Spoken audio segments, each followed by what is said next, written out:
আসসালামু আলাইকুম। আমি তানবীর, আমি একজন স্টুডেন্ট। আমি এই গরুটাকে অনেক শখ করে লালন পালন করতেছি। ভালো মানুষের কাছে আমার গরুটা আমি দিতে চাই।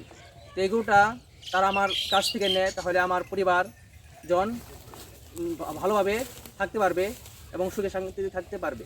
যদি না বিক্রি করতে পারি তাহলে আমাদের যে গরুটাকে আমরা যে খাওয়াইছি, আমাদের টাকা প্রচুর ঋণ করে গরুটাকে আমরা খাওয়াইছি, যদি গরুটা আমরা না বিক্রি করতে পারি তাহলে আমরা যে গরু আলাদের যে দোকান থেকে আমরা বাকি খাওয়াইছি তাদেরকে টাকা আমরা দিতে পারবো না।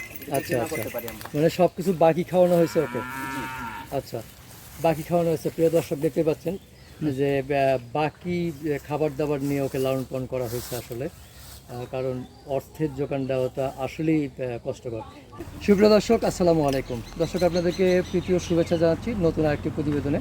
দর্শক, সামনে 2024 কুরবানি, আর কুরবানি উপলক্ষে সবাই অধীর আগ্রহে বসে থাকেন যে প্রান্তিক খামারিরা কেমন গরু লালন পালন করলো, কোন ধরনের গরু লালন পালন করলো এবং কত বড় গরু লালন পালন করলো সেগুলো দেখার জন্য। তো আমরা সামনে সুবিশাল পাহাড়ের মতো না হলেও খুব সুন্দর চমৎকার একটি গরু আমরা দেখতে পাচ্ছি। তা আমরা এই গরুটার সামনে যে যাকে দেখতে পাচ্ছি তানবীর ভাই, আর সেই স্টুডেন্ট, পড়াশোনার পাশাপাশি গরু লালন পালন করেছেন।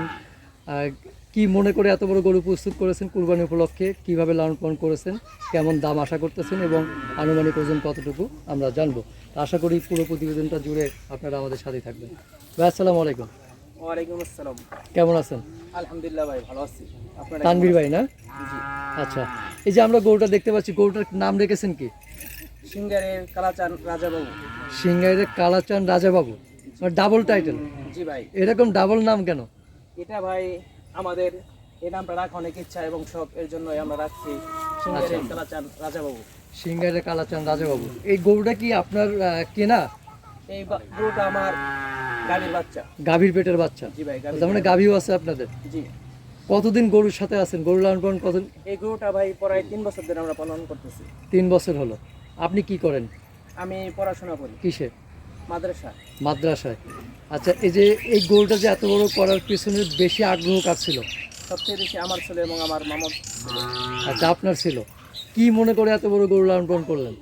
একজন মানুষ অনেক ইচ্ছা এবং শখ নিয়ে একটা গরু লালন পালন করে তার কিছু টাকা উপার্জনের জন্যই।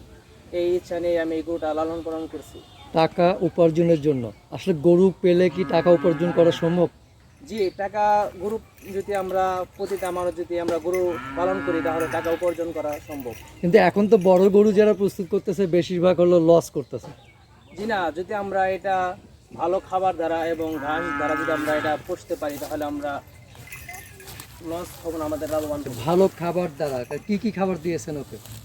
আমরা দিয়েছি হলো আপনার ছোলা এবং গমের ভুসি, ছাটি এবং ঘাস এবং বিভিন্ন দানাদার ইত্যাদি খাদ্য, কিন্তু আমরা যতটুকু জানি বা দেখেছি বা অনেক শুনেছি। এবং গাজরও খাওয়ানো হয়। আচ্ছা, বড় গরু যারা লালন পালন করে বেশিরভাগ হলো মালটা, কমলা, আপেল এগুলো খাওয়ায়। এগুলো খাওয়াইছেন কিনা? না ভাই, আমরা আপেল মালটার কথা বলবো না, আমরা গরুটাকে এগুলো খাওয়াই না, আমরা গাজর এটা খাওয়ানো হয় আচ্ছা, মানে সব প্রাকৃতিক পর্যায়ে এবং খাওয়াচ্ছেন। কলা এগুলো খাওয়ানো হয়। কলা। আচ্ছা, তো প্রতিদিন ওর দানাদার খাবার কতটুকু যায়? প্রতিদিন আপনি দানাদার খাবার প্রায় 20 কেজির মতন। 20 কেজি? জি। আচ্ছা, আর ঘাস? ঘাস আপনার প্রায় 2 আটির মতন প্রতিদিন ঘাস খাওয়ানো হয়। ভ্যাকসিন করা আছে গরুটা? জি না ভাই, কোনো ভ্যাকসিন করা হয় না। একদম কোনো ট্রিটমেন্ট দেওয়া হয় না? জি না, কোনো ট্রিটমেন্ট দেওয়া হয়নি। প্রিয় দর্শক, আপনারা দেখতে পেয়েছেন যে কোনো ট্রিটমেন্ট এ পর্যন্ত করা হয় নাই, কোনো ঔষধ খাওয়ানো হয় নাই। প্রাকৃতিক পর্যায়ে, প্রাকৃতিক উপায়ে এবং 100% অর্গানিক মুক্তভাবে লালন পালন করতেছেন গরুটা। সিংগাইরের কালাচাঁদ রাজাবাবু, খুব সুন্দর নাম, কালাচাঁদ রাজাবাবু। তো দেখতে পাচ্ছেন, তো এই কালাচাঁদ রাজাবাবু লালন পালন করতে কখনো কোনো সমস্যায় পড়েছেন কিনা? জি না, কোনো সমস্যায় পড়ে নেই। ও কি দুষ্টমি করে না? হ্যাঁ, মাঝে মধ্যে দুষ্টামি করে এবং আবার শান্ত হয়ে যায়। শান্ত হয়ে যায়? দেখা যাচ্ছে ওরা আদর করলে শান্ত হয়ে যায়, আদর করলে শান্ত হয়ে যায়। আচ্ছা, তো এই যে আপনার কালাচাঁদ রাজাবাবুকে নিয়ে সামনে কেমন স্বপ্ন দেখতেছেন, কি আশা আপনার? যদি এটা আমি বাজারে ভালো দাম বিক্রি করতে পারি হ্যাঁ। তাহলে আমাদের পরিবার নিয়ে সুখে শান্তিতে আমরা থাকতে পারবো। আর যদি এটা আমরা ভালো দামে বিক্রি না করতে পারি তাহলে আমাদের পরিবারে একটা অশান্তি নেমে আসতে পারে। কেন ভাই, অশান্তি কেন? যে এই গরুটা আমরা সারা 3 বছর ধরে পালন করতেছি, যে আমাদের গরুটা বেশি প্রচুর টাকা আমাদের ব্যয় হয়েছে, যদি আমাদের যদি ভালো দামে বিক্রি না করতে পারি তাহলে আমাদের সংসার ভিত্তিক অশান্তি নামে আসবে। যেন আমরা গরুটাকে অনেক খাওয়াইছি, টাকা পয়সা খরচ করছি এর জন্য ভাই। আচ্ছা, মানে ওকে খাওয়ানোর মতো যোগান যে দেওয়াটা, সেই যোগানটা দিতে আসলে হিমশিম খেতে হচ্ছে। জি হিমশিম খেতে হবে। এটাই আসলে অশান্তি বলতে কিছু নেই, বাট ওকে খাওয়ানোটা বা লালন পালন যে খরচটা, সেইটা একটু ব্যয়বহুল, এই কারণে বহন করাটা একটু কষ্টকর হয়ে যাবে। আচ্ছা প্রিয় দর্শক, আমরা যতটুকু জানি যে প্রান্তিক পর্যায়ের অনেক খামারি আছে, ক্ষুদ্র খামারি, তারা কিন্তু অনেক শখ করে, অনেক আশা নিয়ে বড় গরু লালন পালন করে। তারা দুটি পয়সা আয় করবে বলে। অনেকের আশা থাকে যে কেউ বিদেশ যাবে, কেউ পড়াশোনা করবে, কেউ ঘরবাড়ি বানাবে, কাউকে বিয়ে শাদী দেবে। সেই উদ্দেশ্যে কিন্তু মানুষ বড় গরু প্রস্তুত করে, বিশেষ করে প্রান্তিক পর্যায়ের খামারিরা। তা আমরা যদি সেই খামারিদের মানে আশা পূর্ণ করতে পারি, তাদের কষ্টের এই সম্বলটা ক্রয় করে যদি আমরা করতে পারি, তাহলে কিন্তু তারা একটু উপকৃত হবে। পাশাপাশি আমাদের দেশের বেকারত্ব যেইটা আছে সেটা কিন্তু আস্তে আস্তে দূরীকরণ হবে। তো দেখতে পাচ্ছেন দর্শক, চমৎকার গরুটি, অসাধারণ। নিঃসন্দেহে গ্রামের এই গরুগুলো যারা ক্রয় করবেন কোরবানির উদ্দেশ্যে, আমার বিশ্বাস যে তারা আসল মাংসের স্বাদ পাবেন। তো আচ্ছা তানভীর ভাই, জি ভাই। যেটা হলো এই কালাচান রাজা বাবু, আনুমানিক ওয়েট কতটুকু হতে পারে বলে আপনার ধারণা? আনুমানিক আপনার 15 মণ প্লাস হবে। 15 মণ প্লাস মাইনাস হবে। জি। মাপেন নাই তো কখনো? জি না, এটা হয় না, এটা আমরা পালতেছি ছোট থেকেই। ছোট থেকে। প্রিয় দর্শক, গ্রামের মানুষ কিন্তু মাপযোগ ওইভাবে বোঝে না, তারা ফিতা কি স্কেল কি বোঝে না। তবে আনুমানিক 15 মণ ধারণা করতেছেন, হয়তো একটু প্লাস মাইনাস হইতে পারে। সেক্ষেত্রে যদি ভুল ত্রুটি হয় ক্ষমা সুন্দর দৃষ্টিতে দেখবেন। তো তানভীর ভাই, জি ভাই। এই কুরবানির আর বেশি দিন বাকি নেই। জি। কোনো কারণে আসলে যদি বলতেছি এই কারণেই যে হলো না বিক্রি, সেক্ষেত্রে কি আসলেই পালা সম্ভব না?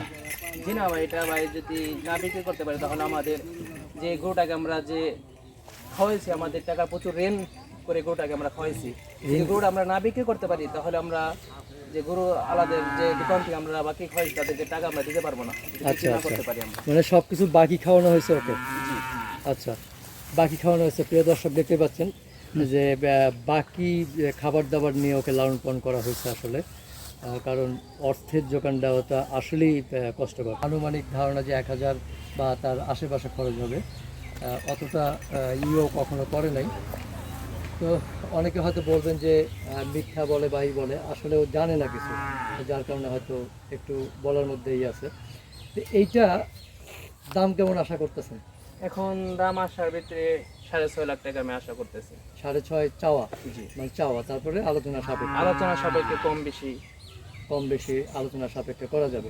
তো এখন যেটা হলো, এইটা আপনি কেমন মানুষের হাতে দেখতে চান, মানে তুলে দিতে চান কেমন মানুষের হাতে? এটা আমি একজন ভালো এবং যে আমার গরুটা নিবে তার আশা যে গরুটা দেখে পছন্দ হবে তার হাতে আমি গরুটা তুলে দেওয়ার জন্য ইচ্ছা। আচ্ছা, যারা সহি সালামতে বা কি বলবো যে ওই উদ্দেশ্যে কুরবানি দেবে, তাদের হাতে তুলে দিতে চান? আচ্ছা, তো আপনার এই গ্রামে কিভাবে আসবে, একটু আসার ঠিকানাটা বলবেন? আমাদের গ্রামে যদি আপনি আসতে চায় তাহলে আপনি আসতে হবে সাভার হেমাদপুর হয়ে সিংহের থেকে মানিকনগর থেকে 9 নম্বর পট্টি সহজে আসা যাবে। এখানে সহজ নিয়ম হলো 16 ইউনিয়ন 16 খতিয়া ব্রিজ। আচ্ছা, ব্রিজে এসে কি বলবে? ব্রিজে এসে বললে হবে যে আলাল শেখের বাড়ি, আলাল নাম শেখ। বললে এখানে যে কোনো মানুষ দেখিয়ে দিবে। আচ্ছা, কেউ যদি ফোনে যোগাযোগ করতে চায়, ফোন নাম্বারটা দেবেন প্লিজ? জি, ফোন নাম্বারটা হলো 01880192046। আবার বলবেন? 01800192046। আচ্ছা, তো ঠিক আছে, ভালো থাকবেন। আমাদের আশীর্বাদ ও দোয়া রইল যে আপনার কালাচান রাজাবাবু যাতে ভালো মূল্যে, ন্যায্য মূল্যে বিক্রি হয় এবং আপনার মনের আশা পূর্ণ হয়। আবার দেখা হবে ইনশাল্লাহ। ভালো থাকবেন। আসসালামু আলাইকুম।